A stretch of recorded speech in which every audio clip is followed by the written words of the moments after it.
La manière dont Dieu agit dans nos vies n'a-t-elle pas attiré votre attention? N'avez-vous pas été saisi par la façon dont il a conduit les choses, vous choisissant parmi cette multitude et faisant de vous sa propriété? Oh, je pense à cela bien souvent. Quand j'ai trouvé le salut, j'étais étudiant. Nous étions environ 400 étudiants et parmi eux tous, c'est sur moi que le choix de Dieu s'est fixé. Comment une telle chose a-t-elle pu arriver? J'étais un individu parmi tant d'autres et Dieu m'a choisi parmi eux tous. Comment cela a-t-il pu se faire? Quand nous pensons à sa grâce qui nous a été ainsi témoignée, nous bénissons Dieu. Mais lorsque nous considérons ses voies merveilleuses pour que sa grâce parvienne jusqu'à nous, nous l'adorons. C'est la manière dont il a œuvré qui émerveille notre cœur et nous tombons à genoux devant lui, au compte de l'émerveillement, reconnaissant que lui seul est Dieu. Frères et sœurs bien-aimés en Christ, vous demandez pourquoi il vous a sauvés. Permettez-moi de vous dire qu'il vous a sauvés parce que c'était son bon plaisir de le faire. Il le voulait. Et parce qu'il le voulait, il vous a choisi et vous a conduit vers lui. C'est pourquoi il n'y a rien à dire, ni rien à faire de notre part. Rien d'autre, sinon l'adorer, lui seul.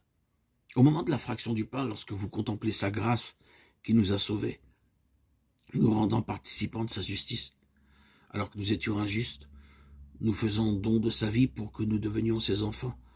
Nos cœurs s'élèvent vers lui en action de grâce. Mais quand vous réfléchissez à la manière dont il a accompli la chose, lorsque vous pensez aux souffrances qu'il a endurées pour vous tirer du bourbier fangeux, quand vous pensez à tout ce qu'il a mis en œuvre pour préparer votre cœur afin qu'il s'ouvre à lui, vous contemplez ses voies et vous l'adorez. Il y a une chose que nous devons remarquer dans le verset, lorsque Moïse expliqua aux enfants d'Israël la signification de la Pâque. Le peuple se prosterna et adora. Remarquez que ce ne fut pas la conséquence d'un ordre de Moïse. Il ne leur a pas dit qu'ils devaient adorer Dieu. Ils l'ont fait tout simplement. C'était leur réaction spontanée quand ils apprirent la signification de la Pâque. L'adoration n'est pas le fruit d'un exercice mental. Elle est engendrée par la contemplation des voies de Dieu.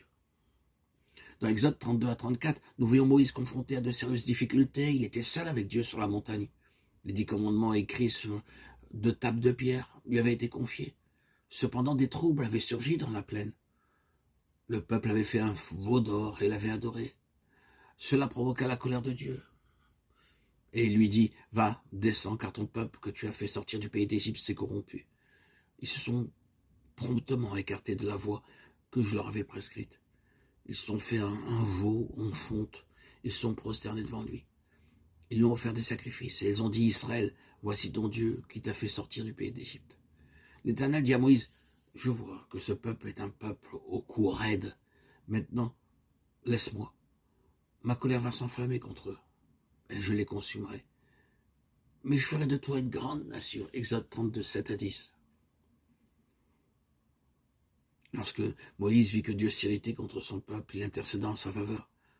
Puis il descendit dans la plaine pour prendre en main la situation. Après quoi, il remonta sur la montagne. Obéissant à l'ordre de Dieu, il tailla 2 tables de pierre comme les premières qu'il avait brisées, les prit dans ses mains et monta sur le Sinaï. C'est là que Dieu fit cette solennelle déclaration.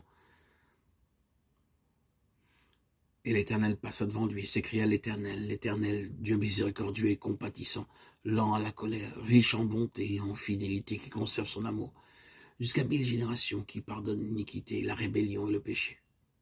Exode 34, 6, 7. Amen.